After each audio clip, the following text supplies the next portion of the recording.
Bonjour à tous et bienvenue pour cette toute nouvelle vidéo. On va analyser et lire ensemble les deux derniers chapitres de Berserk. Voilà, j'ai pas traité de la news quand c'est sorti, mais sachez que dernièrement, on a eu une annonce qui nous disait que Kojimori et tous les assistants de Kentaro Miura vont reprendre le manga. Alors en gros, pour résumer l'affaire, il faut savoir que Kentaro Miura aurait raconté toute l'histoire de Berserk à Kojimori, son meilleur ami, et donc que derrière, après la mort de Kentaro Miura, on ne sait pas combien de temps après, mais un certain temps après, ils auraient décidé, Kojimori et les assistants de Kentaro Miura, de reprendre le manga. Donc au niveau du choix des personnes qu'ils ont pris pour continuer Berserk, je pense que c'est assez parfait. Voilà, on a d'un côté Kojimori qui connaît toute l'histoire et d'un autre on a les assistants qui l'ont suivi pendant assez longtemps quand même, qui connaissent un petit peu son style de dessin et tout. Donc personnellement j'ai assez confiance. Voilà, c'est une annonce qui est tombée il y a 2 semaines et il disait que on aurait deux nouveaux chapitres aujourd'hui en fait. Enfin plutôt demain, mais c'est sorti un jour avant, sûrement les scans, vous savez, tous les petits trucs comme ça. Si jamais vous voulez lire les messages plus en détail, je vous mettrai ça en description. Voilà, c'était sorti sur le Twitter de Berserk. Ils avaient fait ça dans toutes les langues, notamment en français. Et aussi, il y avait un autre petit détail qu'ils avaient dit, mais c'est un petit spoil, alors skippez 10 secondes si vous voulez pas le savoir. Mais apparemment, il nous resterait 6 chapitres avant la fin de l'arc Elfhelm. Et donc, aujourd'hui, deux nouveaux chapitres sont sortis.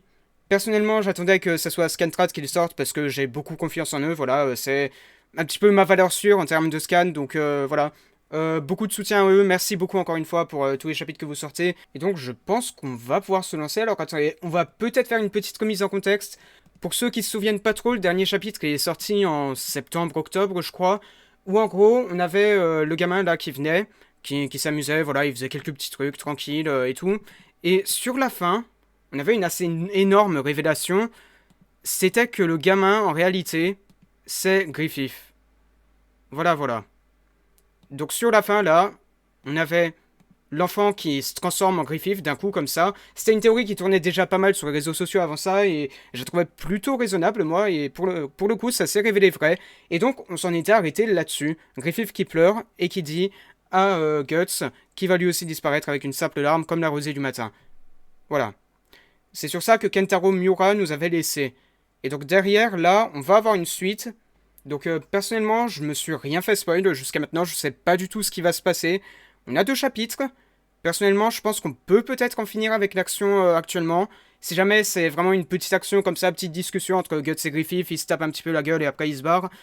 À voir, peut-être que ça peut se finir en deux chapitres, ou alors ça va nous introduire à une attaque de Griffith vers tout Elfhelm, hein, parce que on rappelle qu'il avait déjà attaqué la sorcière qui était avec Shirke, donc peut-être qu'il va attaquer là aussi Elfhelm, parce que ça pourrait représenter une menace pour lui. À voir. La discussion là, elle peut prendre énormément de voies différentes. C'est pour ça que la fin sur laquelle nous avait laissé Miura, c'était imprévisible. On peut pas savoir ce qui va se passer. Donc, on va le découvrir tout de suite avec le chapitre 365, l'accalmie de la lune descendante. Et on a une petite page couleur, assez jolie de Guts et Puck. Voilà, voilà. Bon, je vous avouerai qu'il y a peut-être quelques détails que j'ai oubliés entre temps, parce que ça fait quand même 7 mois depuis la fin de Berserk, et je crois que la dernière fois que je l'ai lu, c'était quand même l'année dernière, donc bon, je me rappelle quand même un petit peu, hein, mais voilà. C'est possible que j'ai oublié un détail ou deux. Voilà, voilà. Donc on est parti. Ok, alors on est déjà introduit sur une petite page tranquille avec Puck qui est en train de voler.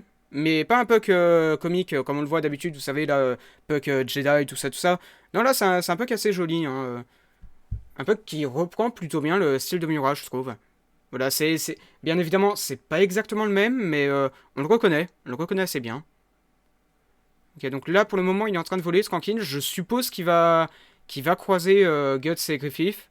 Et il aurait totalement sa place, je pense, dans tout ce dialogue, hein, parce que c'est quand même celui qui a un petit peu aidé Guts pendant le début du manga, donc il aura un petit peu sa place, même s'il n'est pas intimement lié à Griffith, mais ouais, ça pourrait être sympa de le voir quand même. Donc là, il est en train de voler tranquillement, il croise des sirènes. Ok. Les dessins sont très beaux, hein. On a toujours le trait bien précis. J'aime beaucoup le style personnellement. Ok, on a un petit peu de texte là. Bah, là, on est en train de revoir pas mal de créatures en fait. Ceux-là, il me semble, j'ai un doute, hein, mais il me semble que c'est ceux qu'on avait eu dans le premier arc avec les trolls là, non? Là, l'arc où on découvrait un petit peu toute la magie, là, il y avait un village qui se faisait attaquer, il y avait Shirkey qui était là, qui se faisait découvrir. Il me semble, hein, j'ai un doute. Non, c'est peut-être pas exactement les mêmes, je sais plus.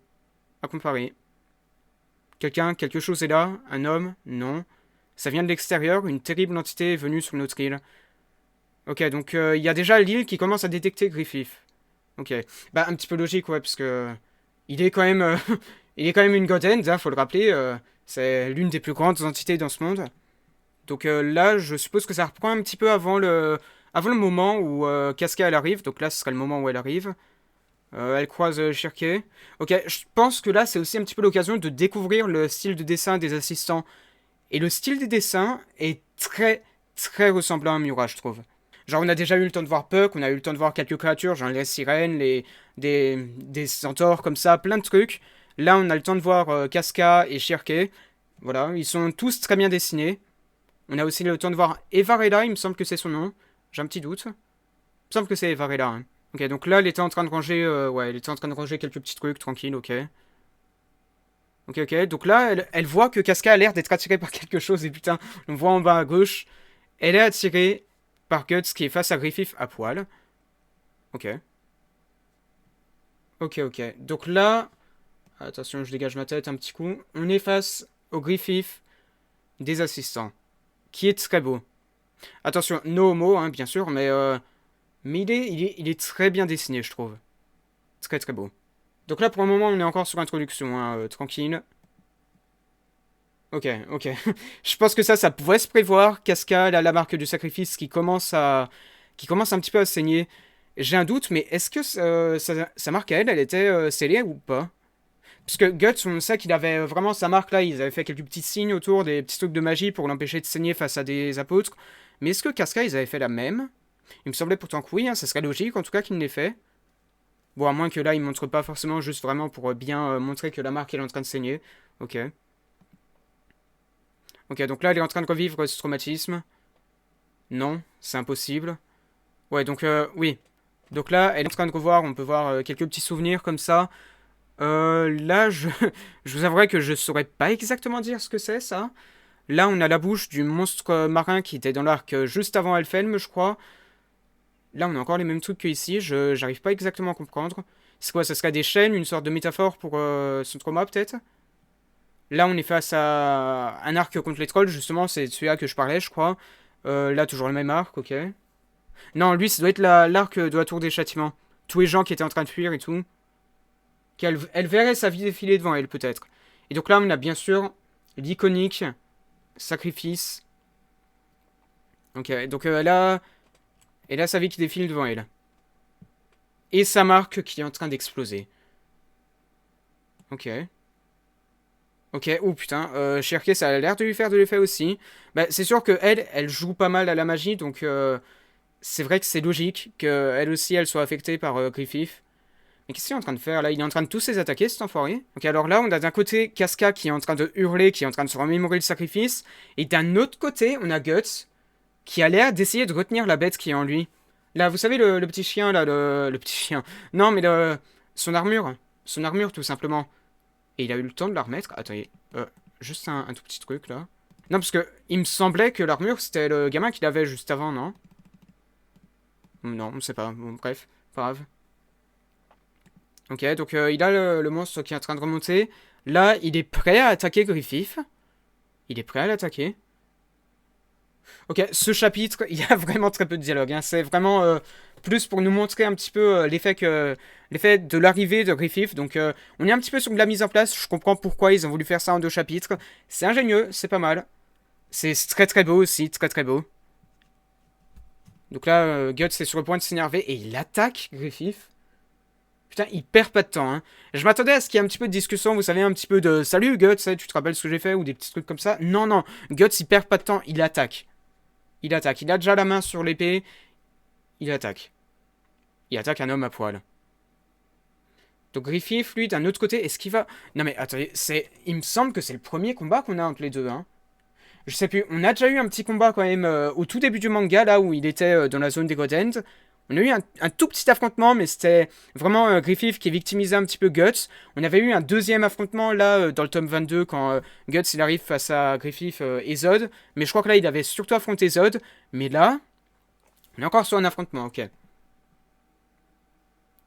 Et donc, il attaque. Deux chapitres d'un coup, continue à lire.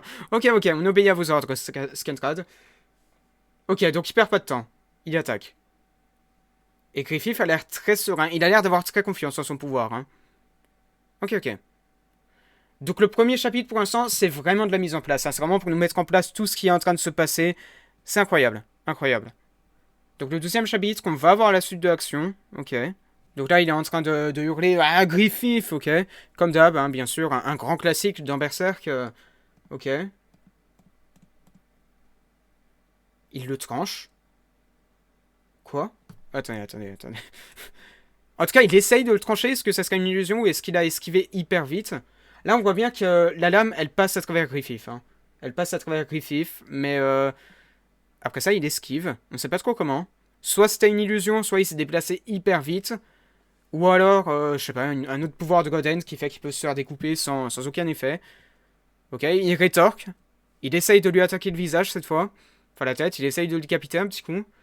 Et ça fait toujours pas effet. Ok. Il commence à se poser des questions. Il commence à se demander ce qui est en train de se passer. Tout comme moi, tout comme le lecteur, bien sûr. Donc là, Griffith, lui, est toujours aussi serein. Hein. Guts, il est en train de s'énerver comme jamais. Griffith est totalement serein. Il sait ce qu'il fait, il est tranquille. Et il regarde Guts se faire ridiculiser. Quel enfoiré. Mais quel enfoiré, ce Griffith. Ok, donc Guts, lui, il est toujours énervé. Il essaye de l'attaquer, hein, il essaye désespérément. Et là, je crois qu'il essaye vraiment plein de fois. On voit énormément de coups. Ok, donc on voit quand même la différence de niveau entre Guts et Griffith. Personnellement, j'étais en train de me dire... Là, je vous avouerai que avant la sortie de ces deux chapitres, je me disais peut-être que Guts a quand même atteint un niveau pas similaire à celui de Griffith, mais au moins qui s'en rapproche un petit peu, en tout cas par rapport au début du manga. Ce chapitre est en train de totalement me contredire. Là, il attaque, il tente énormément d'attaques. On voit aussi qu'il y a le chien qui est en train de... Le loup qui est en train d'essayer de prendre possession de lui, je crois. Ok, il essaye énormément d'attaques. Mais il n'y arrive pas. Et donc là, on a une petite page comme ça. C'est magnifique, c'est vraiment magnifique. C'est génial qu'ils aient repris un style aussi similaire, aussi beau pour Berserk. Voilà, c'est hyper beau. C'est hyper beau. Voilà, je trouve pas les mots, vraiment, cette page-là, seulement cette page-là, elle est magnifique. Voilà. Donc, au niveau du style, la transition du style de Miura au style des assistants, je pense que la transition se fait très très bien. Ok, donc là, on revient un petit peu sur Shirke, qui est un petit peu affectée par tout ça, qui doit... Bah là, elle est avec son esprit astral, je crois qu'on appelle ça comme ça. En gros, vous savez, là, elle peut faire une sorte de projection astrale, et je crois qu'elle est là, elle est en train de faire ça, vu qu'on voit le petit tendon ici. Donc là, elle est en train de faire une petite projection, sûrement pour observer le combat, ou peut-être pour observer Griffith. Elle est en train de dire, qu'est-ce que c'est? Il y a quelqu'un, ce serait... Maître. Putain, il y a un apôtre. Non? Ah non. Okay. Il y a un apôtre, mais pas un apôtre de Griffith. C'est Farnèse, l'apôtre de Shirke, en quelque sorte. Maître, arrêtez, vous ne devez pas vous approcher. Farnèse, qu'est-ce que tu fais ici? C'est pas important pour l'instant, Est-ce que... Oui, tu le sens toi aussi? C'est un maelstrom, une force qui attire et avale tout autour. Quel pouvoir incroyable. Nous ne pouvons pas nous laisser aspirer. Un vrai maelstrom. Ok, donc Griffith serait un maelstrom. En gros, une sorte de tourbillon qui absorberait absolument tout dans son passage. Ok. Donc une sorte de maelstrom de pouvoir. Pas étonnant hein, pour un Godend. Encore une fois, là, il nous fait une énorme démonstration de puissance. C'est incroyable. Incroyable pour le retour de Berserk. Merci Farnèse. Relions nos esprits et rentrons. Ok, elle se retire. Elles ont Casca entre les mains. Ok, et on voit les effets des coups de Guts. Je crois, là, on voit l'arbre qui est coupé en plein de morceaux.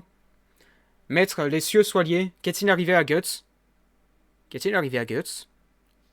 Il est toujours en train de transpirer, toujours en train d'essayer d'attaquer Griffith. Putain, mais quel enfoiré.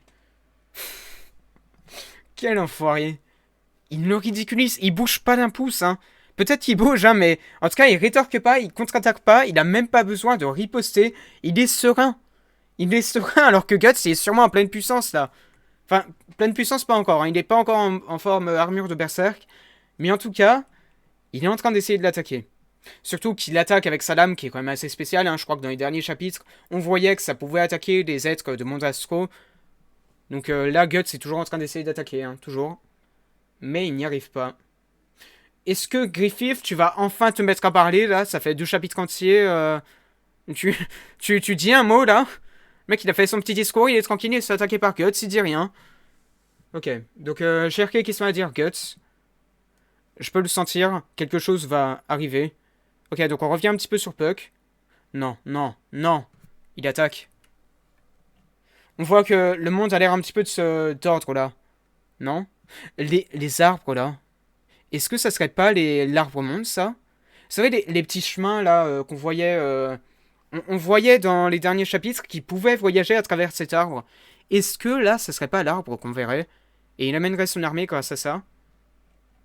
Et donc là, Puck dit qu'il détecte quelque chose qui arrive. Zod, grand classique. Ok, on voit une petite papate là qui est en train d'attaquer. Une petite papate qui attaque Guts. Il esquive. Est-ce que c'est Zod? Ah, le voilà, le voilà. Et on s'arrête là-dessus. L'arrivée de Zod dans tout ça. Putain, ils vont jamais finir de s'affronter Guts et Zod. Je pensais que là, on avait fini. Voilà, ils se sont affrontés quand même un certain nombre de fois. Mais non, on en est toujours là. Ok, donc Zod est arrivé très sûrement grâce à l'arbre monde, comme on a pu le voir là. Après, Puck disait quelque chose va arriver. Est-ce qu'il parlait vraiment de Zod? Oui, on voyait quand même là un petit truc qui est en train de voyager là. Et là, on voit la petite ombre de Zod. Donc, Zod, l'immortel, le retour. Ok, ok. Une anomalie s'est formée sur l'île sacrée et un torrent de ténèbres s'y déverse. Ok. Ok, ok. Et donc, on s'arrête là pour le chapitre. Et bah, écoutez, j'ai pas tant que ça à dire, hein. On entre dans l'action, on est direct, tout se raconte de soi-même, y a pas vraiment de théorie à faire là, hein. Enfin, il n'y a pas vraiment de théorie à faire. Ok, on pourrait théoriser, soit il y a vraiment que Griffith et Zod, soit il y a Griffith Zod et il va quand même amener le reste de son armée. On sait pas. On sait pas trop. Mais il me semble que Griffith était quand même parti de son plein gré, hein. Il était parti de son royaume vraiment tranquille comme ça. Il est parti voler là. Il s'est fait sous forme d'enfant. Et après ça, il s'est barré. Donc est-ce que c'est Zod qui l'a suivi d'une initiative personnelle? Voilà, il l'a suivi comme ça. Est-ce qu'il s'est dit, ouais, il y a le maître qui s'est barré, donc je vais y aller? Ou est-ce que il aurait vraiment prévu un plan d'attaque, Griffith? Je sais pas. Il a pas attaqué. Il a pas bougé d'un seul pouce, hein. Vraiment. Il est toujours serein. C'est incroyable. C'est incroyable. C'est vraiment incroyable ce qui se passe. Bah, écoutez, je suis sans mots là. Je sais pas quoi dire. Les deux chapitres sont magnifiques, hein. En termes de dessin, on voit toujours qu'il y a un trait similaire à celui de Mura. Je l'adore ce trait-là. C'est vraiment hyper beau. Voilà, voilà. Zod, à la limite, on voit quand même qu'il a peut-être une tête un petit peu différente, mais on le reconnaît, quoi. On le reconnaît. Donc, je comprends qu'ils aient voulu sortir deux chapitres d'un coup, peut-être pour un petit peu mettre en place l'action, peut-être pour reprendre d'un coup, comme ça, on sait pas. Ok, donc d'un côté, on a Casca qui est en train de faire face à son traumatisme, et d'un autre, on a Guts qui essaye désespérément d'attaquer Griffith, mais qui n'y arrive pas. Et on sait que du coup, ça serait une sorte de maelstrom, tout Griffith, en fait. Donc, ok.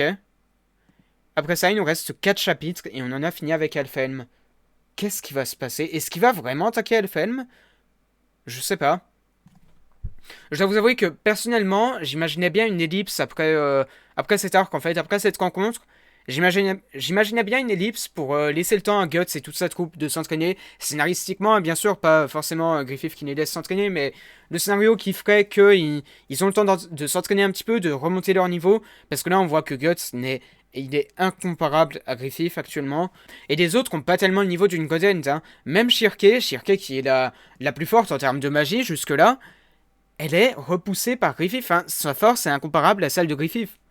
Donc, j'imaginais bien une petite ellipse comme ça, le temps qui s'entraîne.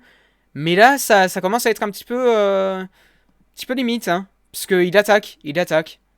On voit que Zod, il a réussi à entrer quand même assez facilement, donc ouais, à voir, à voir.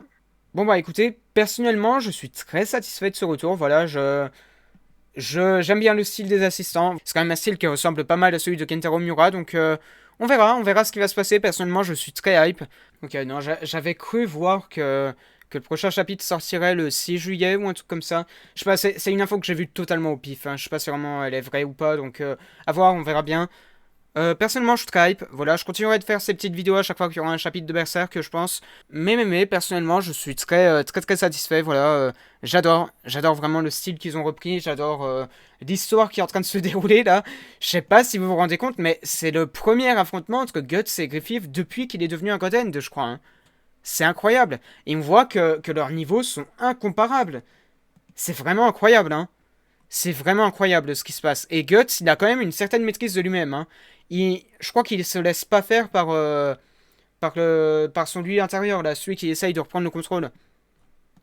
Ou alors il garde ça pour plus tard. Mais en tout cas, il a l'air de se contrôler jusque-là. Attendez. Regardez, voilà. Là, on voit bien que le chien, il essaye de venir, là, le chien, le loup, je sais pas, le truc qui... Son lui intérieur, celui qui est énervé, là, celui qui veut à tout prix tout casser, il essaye de venir, mais Guts, il résiste. Et il résiste jusqu'au dernier chapitre. Regardez, là, ça, c'est la tête de résistance. Il essaye de résister à la colère, un petit peu, je trouve.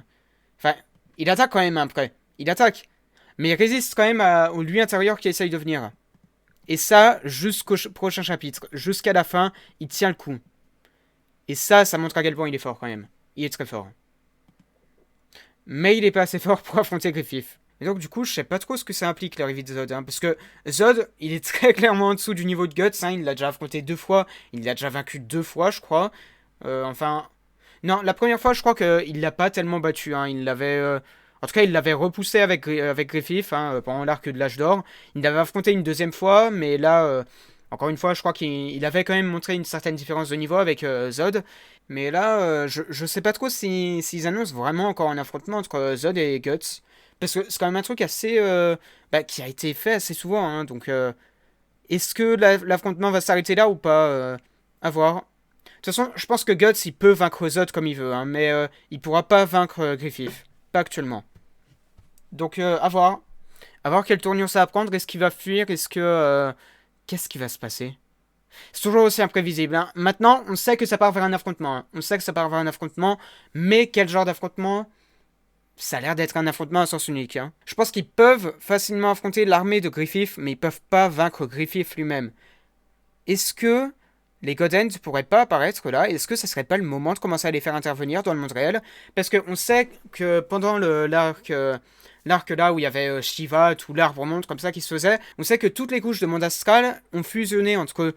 Donc ça veut dire que les Godend sont arrivés en même temps. Donc est-ce que là ce serait pas le bon moment pour les faire intervenir? À voir, à voir. Personnellement, j'attends de voir. On verra bien. Donc n'hésitez pas à rejoindre le Discord Berserk en description. Voilà, on en parlera un petit peu peut-être de ces chapitres. Voilà, mais personnellement, je les adore. J'adore. Donc on va attendre les prochains chapitres. En tout cas, merci beaucoup encore une fois à Scantrad pour la traduction de ces chapitres. Et donc, on se retrouve très bientôt pour d'autres vidéos. Voilà, salut!